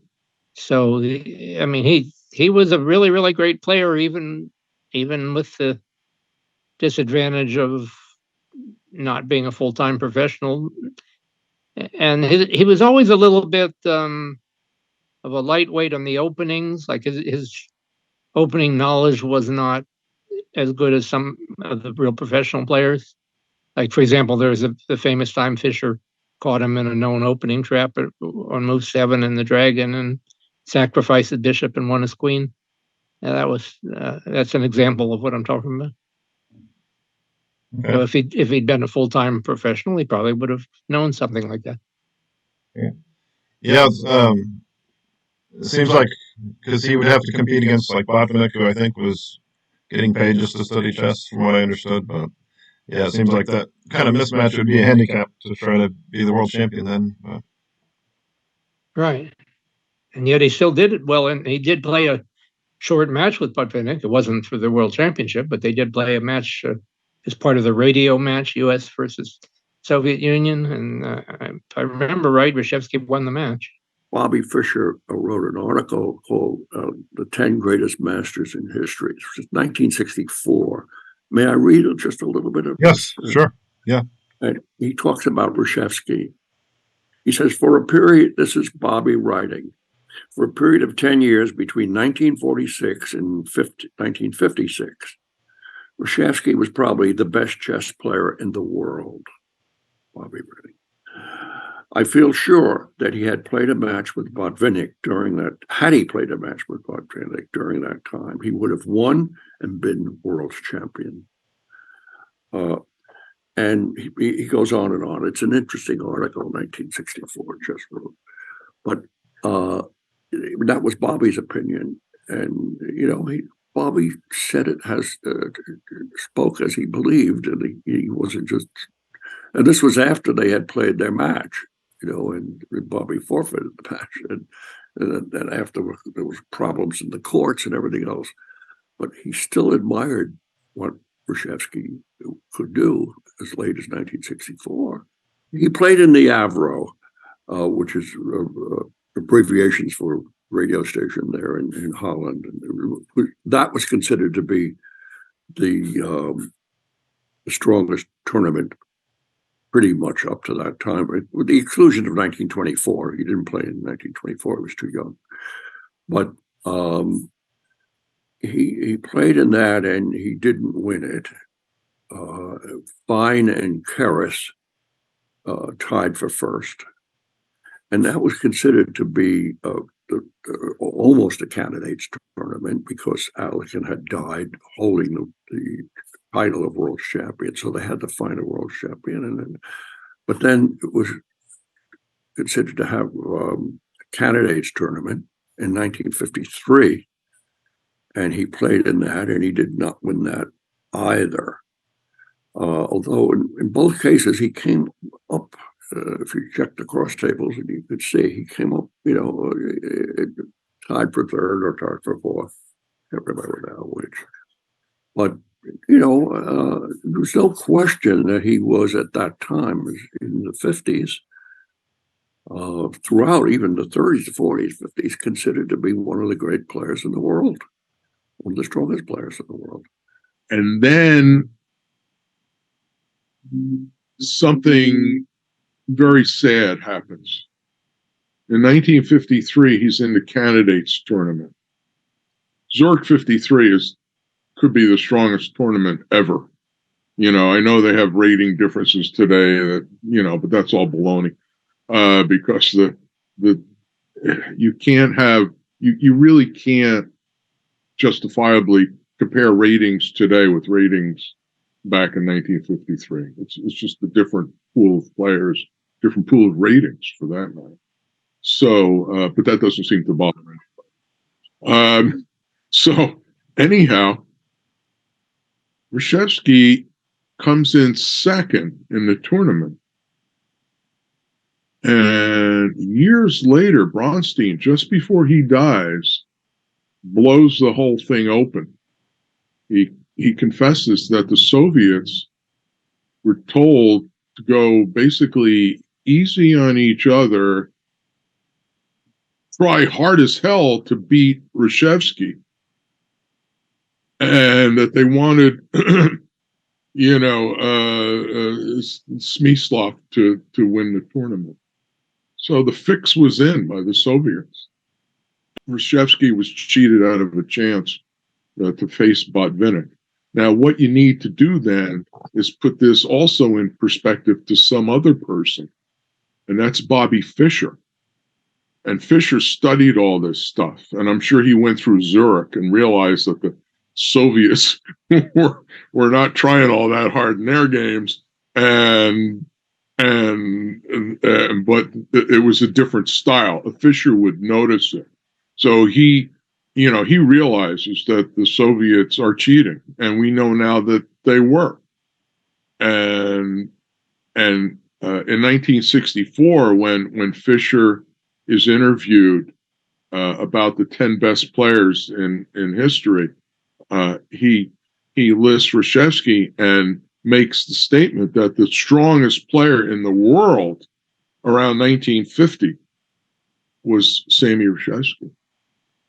Because what he's saying without saying, is that, the only reason he wasn't the world champion was because the Soviets cheated. So in a lot of ways, Reshevsky was the stalking horse for Fischer, in fighting the big machine in the Soviet Union.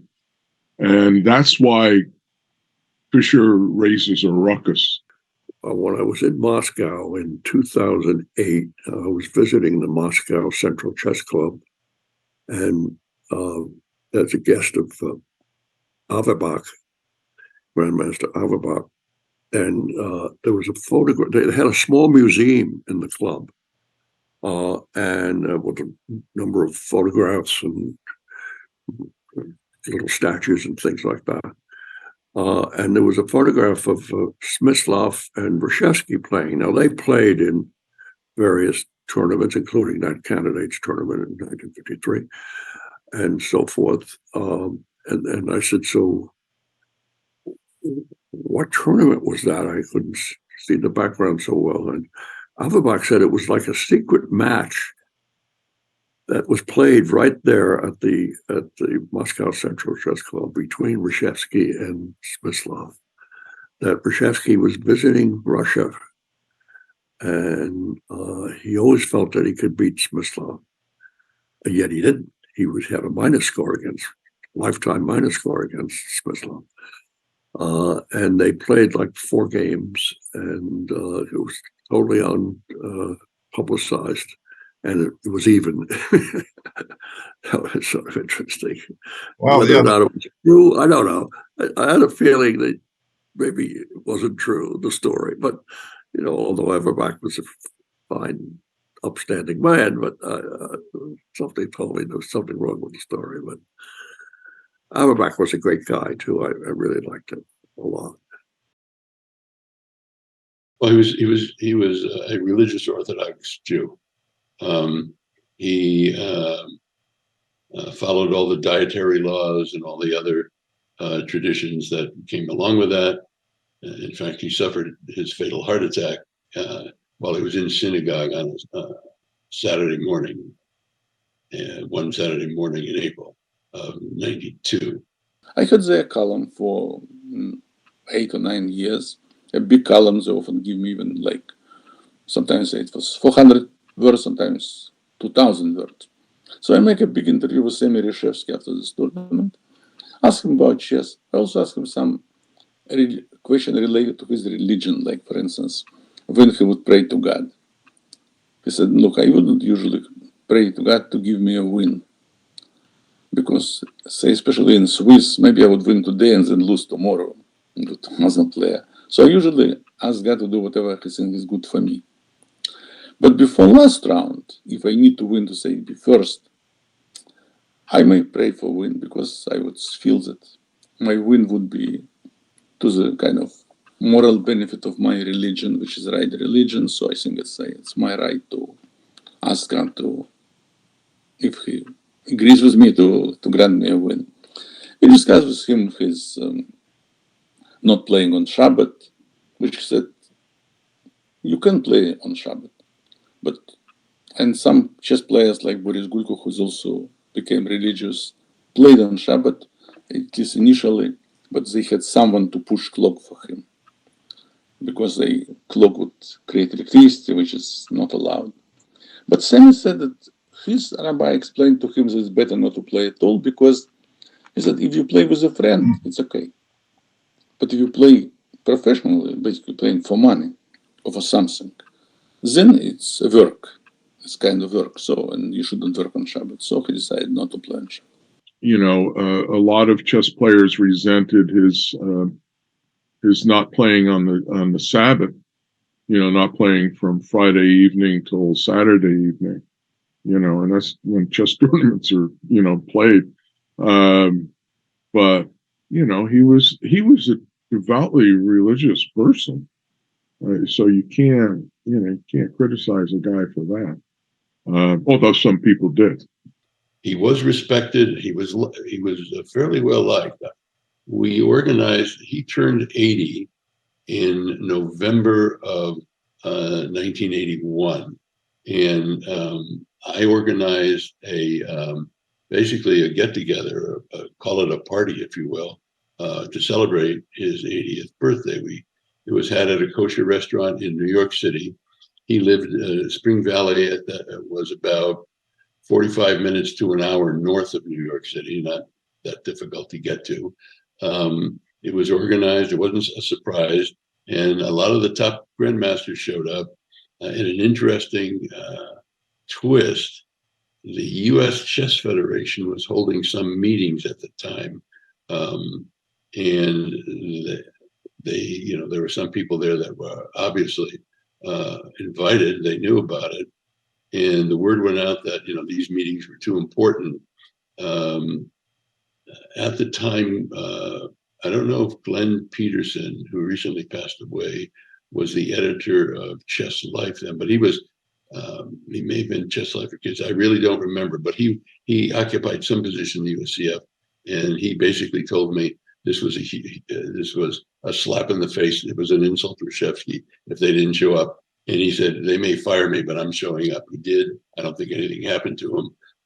But for the most part, that particular event was very well received. It went quite well.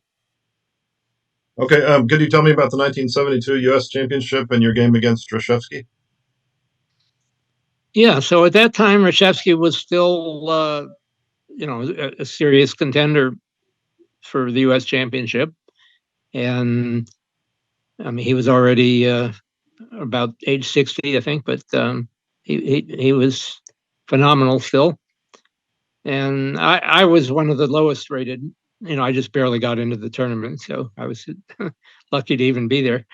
All right, so I had black against Reshevsky, and he outplayed me. He played an English opening, and he won the bishop pair, and he built up a positional advantage. And then by the time we got to move 40, I was losing a couple of pawns. Now, back in those days, you would adjourn at move 40 and then resume the next day. So, and I could see that. I mean, I was losing. I mean, I could see I was going to lose 2 pawns at least, but I didn't feel like I should resign for 2 pawns. I mean, you can't. Many people would, but at least it's arguable, whether that's enough reason to resign or not. And I didn't really have a motivation to resign because I was staying at the hotel for the tournament anyway, so I might as well finish it. It's not like I had something else to do.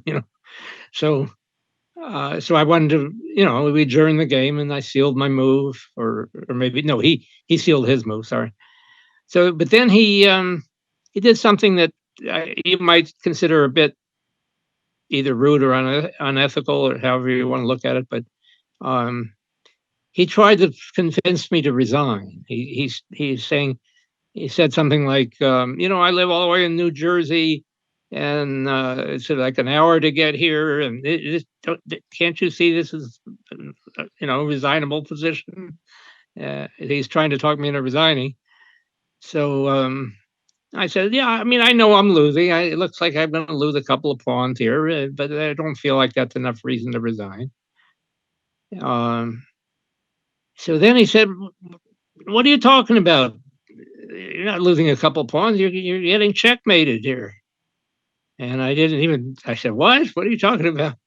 So he said, okay, look, I'll show you my sealed move, and you can get anybody you want to help you here to analyze. I mean. And so I called over Larry Evans, who we were just talking about. And Reshevsky showed me his sealed move and starts spewing lines. And Larry Evans wants to help me because he knows I'm not a threat to win the tournament, but he's in competition with Reshevsky. So he would like me to save the game. He tried his best to help me, and then one line after another, I getting checkmated or like losing a rook or more. Basically, being checkmated or having to resign. And we went. He kept trying for 10 or 15 minutes, and I finally said, "He's right. There's no chance at all. You might as well resign." So I did. He was number 1 in the U.S. until Fischer came into his own. He remained strong almost all the way. I mean, when he was 79, there's an interesting story. there was a tournament in Iceland, I think Reykjavik. This would maybe he was in his mid-70s. Anyway, it was an international tournament, and for some reason, one of the players who had been invited and who had accepted notified the organizers that he wasn't able to play. So they were looking for another foreign participant for ELO norms and that kind of thing. And they contacted. The discussion, as I understand it, was, well, maybe we should ask Reshevsky. Somebody else said, no, he's too old. Really, anyway, but the name Reshevsky finally prevailed. They invited him. He went on, he played in the tournament, and he won it. Interestingly, I asked him if he'd ever played in a chess tournament in Poland. Poland, since after the war, was an active chess playing country. There were a lot of tournaments where they would invite foreign grandmasters, and he gave me a very peculiar answer. He said, no, he had not ever played in Poland. I said, you would be welcome back as a native born hero. He said, yeah, but he was afraid. Now he's now in his 70s. He said he was afraid if he ever went back, he might be conscripted into the army. And I said, I don't think they want a 70-year-old chess player or 75-year-old chess player in the army. As it turns out, right around the time he turned 80, maybe a few months before, Andrei Filipovich, he was either a Polish IM or GM, was organizing tournaments and extended an invitation to Reshevsky, and Reshevsky was planning on going. Unfortunately, he passed away before that was possible. I never met Reshevsky personally to talk to him. I've been on an elevator with him. I've been next to, he doesn't look at you. And I just think he wasn't outwardly gregarious. He just, there was no show of emotion or anything along those lines. Oh, but I do have, and he was always supremely self-confident. Although I have to share a favorite story. I did an article in American Chess Magazine, which I encourage everybody to read. And I did an article called Unfortunate Chess Quotes. And along those lines of unfortunate predictive quotes, there is Sammy Reshevsky, who was asked whether he expected to win the Western Chess Association Championship of 1933. And he responded with this question: who was there to beat me? And, well, Ruben Fine beat him by scoring 12 wins to 1 loss, and that was to Reshevsky. But Reshevsky won 9 games and drew 4 to finish a point behind. So, lesson learned. You got to be careful about predictive. I had someone tell me, and I won't mention their name, that Reshevsky had, said something along the lines of, that guy couldn't beat me in a million years. And sure enough, the guy beat him. And he got on the elevator with Reshevsky after the tournament, because they were going to their rooms and stuff like that. And he just kind of says out loud, boy, million years can sure go by quickly. So, you got to be careful on predictions. He was not a well-liked person. Like a lot of the other chess players didn't like him because he was, you might describe him as being selfish. Like he would always be concerned about how every rule or every issue affected him personally. But that's sort of understandable. He didn't have a lot of money, and he had to, as he was mentioned earlier, he had to work another job at various times, and so I think he just got used to having to look out for number one more than anything else, and that made him somewhat unpopular, and there was one or two ethical allegations that they did, that things he did were unethical. But I mean, I never saw anything. I have no problem with him. We were friendly, but I just know some people, some other chess players considered him a little bit shady, or like he didn't.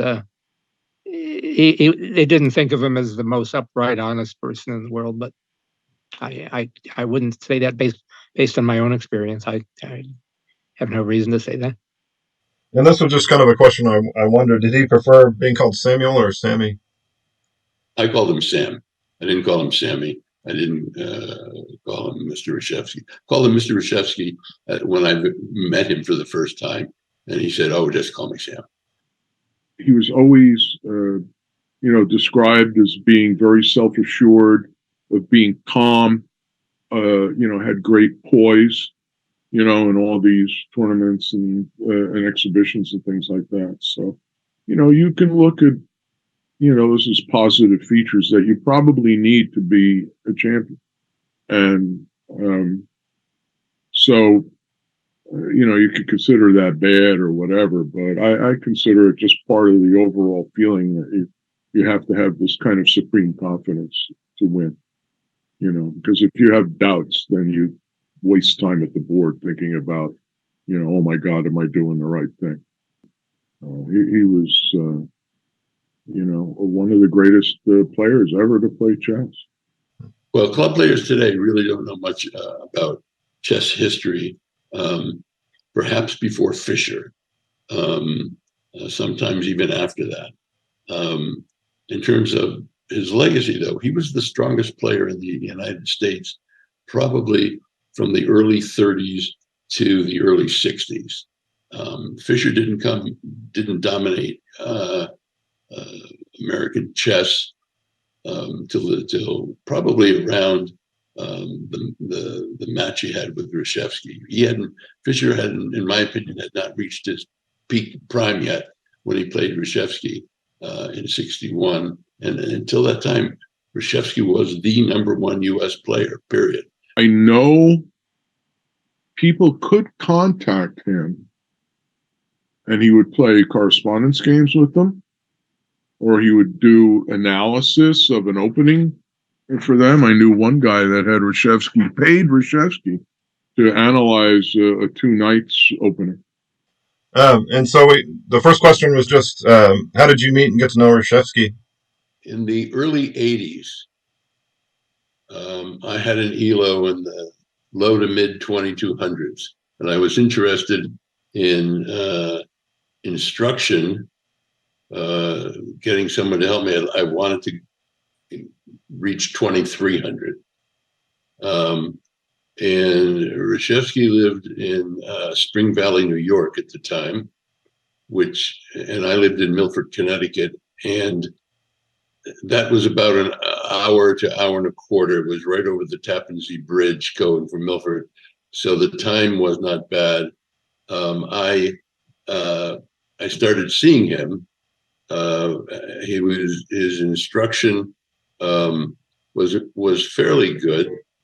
I really didn't make much progress in ELO, but what happened was that we became very good friends, and I would go to his home. We'd go over some of my games. He would discuss them with me, show me what he thought was better. He also made some recommendations about openings to use. For example, he recommended as black against d4, I play the Nimzo Indian, which I tried a little bit, but wasn't really enamored with that. Anyway, it sort of evolved. I was practicing law at the time. I was a partner in a firm in Orange, small firm in Orange, Connecticut, and he knew that. And we had some questions, and we basically started going to tournaments together. I would help him. He was at that point in his mid to late 70s. He had an enormous number of interesting anecdotes that sort of came up as we spent time together. We went to several World Opens. He would play in the in the open section. I would play in the under 2200 section. We went to the GMA tournament in Palma de Mallorca in Spain together. I then, it was interesting. He needed kosher food. He had made arrangements with the Israeli consul in Palma, or possibly Madrid, to anyway get kosher food. And it turned out he didn't like it at all. So while in Palma, and he told me a number of stories. Apparently he and Fischer had been the first two to arrive in Palma. This was, he was referring to the 1970 interzonal at that point. So anyway, we just became friends, and the instruction was still there, but it really didn't accomplish much. I wanted to make it 2300. I basically stayed in the mid 2200 range before Father Time stepped in and said, we're not going to let you play at that level anymore. Reshevsky's legacy is one of not only one of the greatest American players, but one of the greatest players in the world at the time, at his height. To be invited to Avro, which is a magnificent tournament, and to be invited making it to the 1953 candidates tournament and other tournaments that he played throughout his career. His legacy needs to be respected, I think, in a time where there wasn't a lot of financial support for professional chess. He soldiered through the whole thing. Now, you have to understand, by the 1950s, he's in his 40s, and there's a new generation coming up, which will include, Larry Evans and Arthur Biscayr and the Byrne brothers, and then, of course, you have Bobby Fischer showing up, which eclipsed those people. And so Reshevsky stays at the top, or near it. It was kind of a bittersweet chess career. He had many tournament victories and wins over famous people and stuff along those lines. And he happened to not necessarily be in the right place at the right time, in a lot of ways. When he came to a tournament or a club, he brought physically, he was a very tiny man, by the way, barely 5 feet tall. But he had a presence about him, and as did Bobby, but their presences were totally different. You saw Reshevsky come in and he would be quiet and, within himself, but you realize that's chess history walking in, and Bobby would just plummet in, I remember many times walking down, the hall, the great hall of the Marshall Chess Club, and it was like a wind went past, like you almost saw pieces being knocked over, He was a klutz in many ways. But everybody asked Fischer, or asked Reshevsky. It was like being in the presence of history. I'm proud of the fact that I was able to spend 6, 7, 8 years with him near the end of life. When I was scheduled to meet with him the Monday after he passed away. I found out on Sunday, or maybe that Monday, one of his children called me and said that he had passed away, and I was a little upset. I